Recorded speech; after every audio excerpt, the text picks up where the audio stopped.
Matthew chapter 11, verse 15. He that hath ears to hear, let him hear. Not everyone who has ears is willing to hear. But the above command is a call to pay attention to what was said, being said, or is about to be said. Jesus uses this saying on a few occasions when he is teaching through a parable and calls on those who are present to dig deeper. Isn't it amazing that we can all be in an audience hearing the same message, but some leaving without hearing the message? I want you to see Jesus as the watchman who is giving a crucial message to protect our lives. We will make this connection as we progress. But let us give an ear to the statement itself and how it is connected to our current predicament. These are some serious times, and we must be willing to lend our ears to what is happening around us. If we do not engage our ears, we will miss some crucial lessons. This is not just a call to engage our auditory devices. The precursor to our text concerned John the Baptizer, Elijah, and the Emmanuel factor of Jesus' ministry. If the people failed to comprehend the reality of John the Baptizer being the prophesied forerunner of Jesus Christ, they would be able to accept the fact that Jesus was Emmanuel. Jesus was God present in the world at that time. Since he was God present, it meant that he had ushered in the most important entity that the world would ever know. Jesus had brought in his glorious train the kingdom of God. Hear and pay attention. The hearers were being told to pay attention. You are being told to pay attention. The kingdom of God is in our midst. Let those who have an ear to hear, let them hear. This was a serious and important message for those who were with Christ. It is also a serious message for us. The kingdom of God is in our midst. The kingdom of God is in us.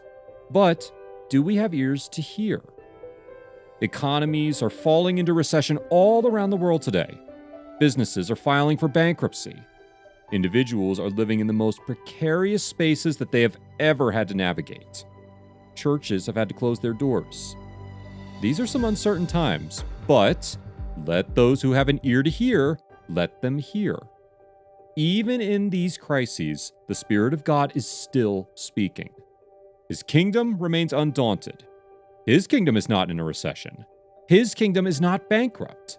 There is no uncertainty in his kingdom, and its doors are not closed.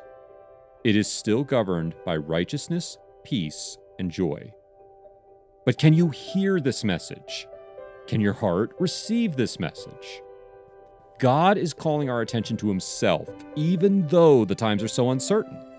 The truth of the kingdom of God is demanding attentive and intelligent ears, ears worth having, taking in the words and their import. Hear and believe. Beyond hearing, there also needs to be comprehension and belief of his truth. Matthew Poole posits, it is an epiphonema or conclusion often used by our Savior and by St. John in the Revelation, quickening up the hearers to adjust attention to and belief of what in the doctrine preceding he had revealed to them, intimating that he knew that what he had said would not be entertained or believed of all, but only of such whose ears and hearts God had opened, or should open to receive spiritual mysteries. But it was a matter of great concernment he, therefore, calls upon those whose ears God had opened to attend to it. Not everyone will hear, and not everyone will believe the truth of God. Those who do not listen do so to their peril. The voice of God is ringing out in creation at the minute, but are we hearing? These are times when danger is lurking around every corner. A proverbial sword has been unsheathed, and the watchman is giving the warning. This warning is loud and clear, but not all are hearing it. Some are choosing to not pay attention, and if they do not pay attention, they will not believe. In these uncertain times, it is crucial to hear the word of God. It is the word of God that evokes certainty in the soul. The mind is the birthplace of faith, and faith is assurance of things hoped for. We can anchor our hearts in the things that we are hearing from the Lord in these times and find comfort. But again, the command must be heeded. If you have an ear, hear. As we hear from the Lord, we must move our hearts closer to Him. There is enough to be anxious about today. Just take a look at the television or have a listen to the news. Despite these things, there is still enough from the mouth of God that consoles the heart that hears and believes God's words. Hear and act. The consequences of not paying attention and not believing are paralleled those mentioned in Ezekiel. Here is the connection that was promised above. Jesus, as the watchman, gives out a warning that all must heed, but not all do. In Ezekiel, we see the sovereign control of God in all that happens in us. Nothing misses his attention, and nothing evades his grasp. When he brings a sword against creation, he always gives a warning.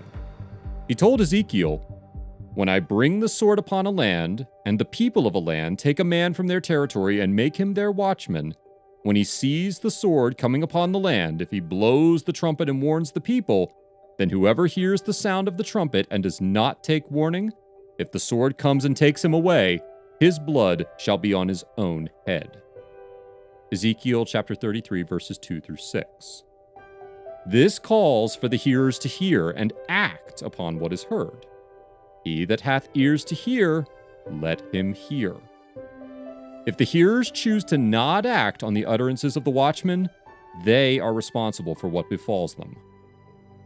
God's kingdom remains protected, but we must take heed to his warnings. There is a great reward for being obedient to God. God honors obedience. But obedience isn't just about paying attention or believing. It is about acting.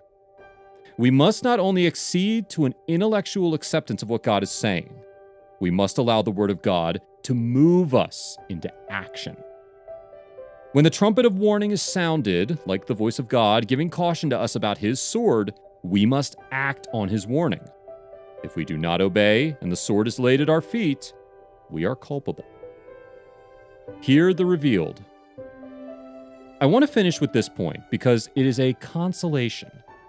Poole pointed to John the Revelator and his use of a similar phrase from Jesus. The book of Revelations through Christ goes further. The addition of what the Spirit says is consoling to those of us who are in the kingdom.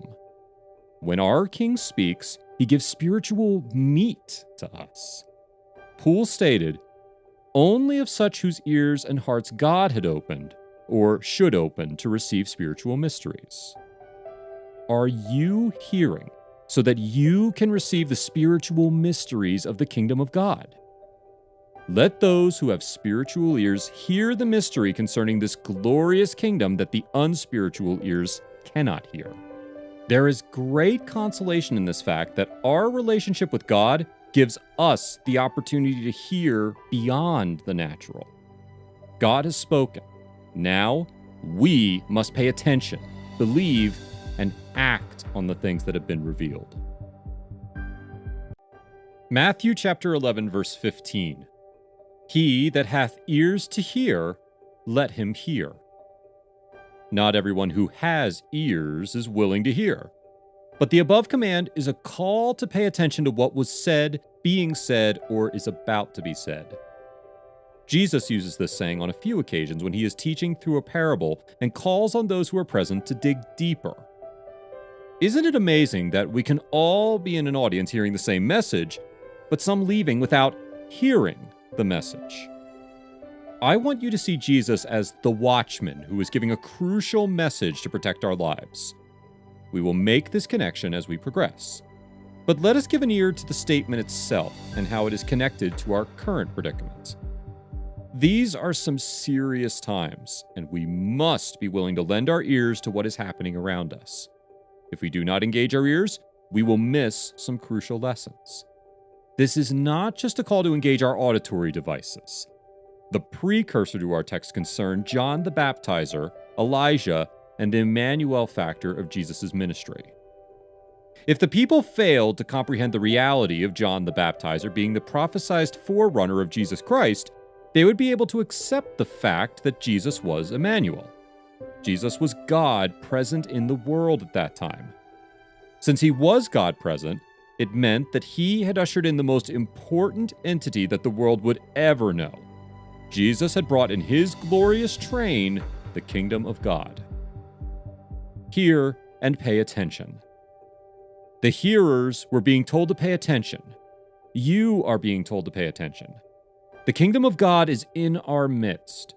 Let those who have an ear to hear, let them hear. This was a serious and important message for those who were with Christ. It is also a serious message for us. The kingdom of God is in our midst. The kingdom of God is in us. But do we have ears to hear? Economies are falling into recession all around the world today. Businesses are filing for bankruptcy. Individuals are living in the most precarious spaces that they have ever had to navigate. Churches have had to close their doors. These are some uncertain times, but let those who have an ear to hear, let them hear. Even in these crises, the Spirit of God is still speaking. His kingdom remains undaunted. His kingdom is not in a recession. His kingdom is not bankrupt. There is no uncertainty in his kingdom, and its doors are not closed. It is still governed by righteousness, peace, and joy. But can you hear this message? Can your heart receive this message? God is calling our attention to himself, even though the times are so uncertain. The truth of the kingdom of God is demanding attentive and intelligent ears, ears worth having, taking in the words and their import. Hear and believe. Beyond hearing, there also needs to be comprehension and belief of his truth. Matthew Poole posits, it is an epiphonema or conclusion often used by our Savior and by St. John in the Revelation, quickening up the hearers to adjust attention to and belief of what in the doctrine preceding he had revealed to them, intimating that he knew that what he had said would not be entertained or believed of all, but only of such whose ears and hearts God had opened, or should open to receive spiritual mysteries. But it was a matter of great concernment he, therefore, calls upon those whose ears God had opened to attend to it. Not everyone will hear, and not everyone will believe the truth of God. Those who do not listen do so to their peril. The voice of God is ringing out in creation at the minute, but are we hearing? These are times when danger is lurking around every corner. A proverbial sword has been unsheathed, and the watchman is giving the warning. This warning is loud and clear, but not all are hearing it. Some are choosing to not pay attention, and if they do not pay attention, they will not believe. In these uncertain times, it is crucial to hear the word of God. It is the word of God that evokes certainty in the soul. The mind is the birthplace of faith, and faith is assurance of things hoped for. We can anchor our hearts in the things that we are hearing from the Lord in these times and find comfort. But again, the command must be heeded. If you have an ear, hear. As we hear from the Lord, we must move our hearts closer to him. There is enough to be anxious about today. Just take a look at the television or have a listen to the news. Despite these things, there is still enough from the mouth of God that consoles the heart that hears and believes God's words. Hear and act. The consequences of not paying attention and not believing are paralleled those mentioned in Ezekiel.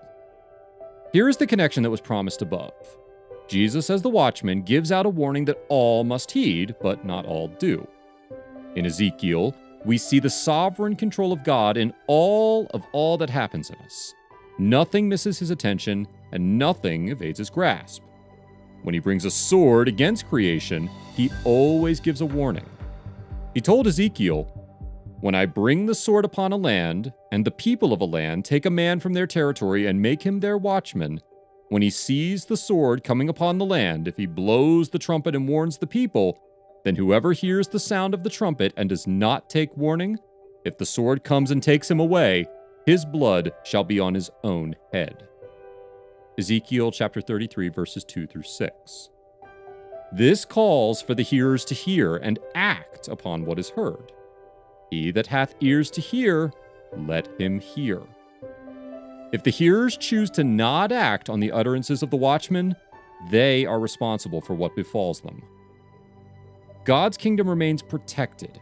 but we must take heed to his warnings. There is a great reward for being obedient to God. God honors obedience. But obedience isn't just about paying attention or believing.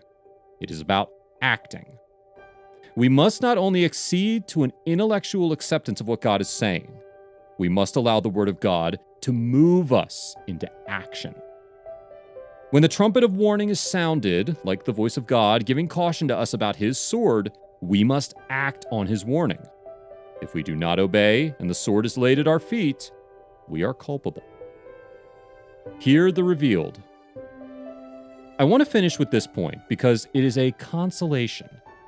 Poole pointed to John the Revelator and his use of a similar phrase from Jesus. The book of Revelations through Christ goes further.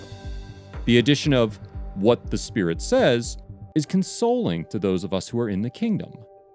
When our King speaks, he gives spiritual meat to us. Poole stated, "Only of such whose ears and hearts God had opened, or should open, to receive spiritual mysteries." Are you hearing so that you can receive the spiritual mysteries of the kingdom of God? Let those who have spiritual ears hear the mystery concerning this glorious kingdom that the unspiritual ears cannot hear. There is great consolation in this fact that our relationship with God gives us the opportunity to hear beyond the natural. God has spoken. Now, we must pay attention, believe, and act on the things that have been revealed.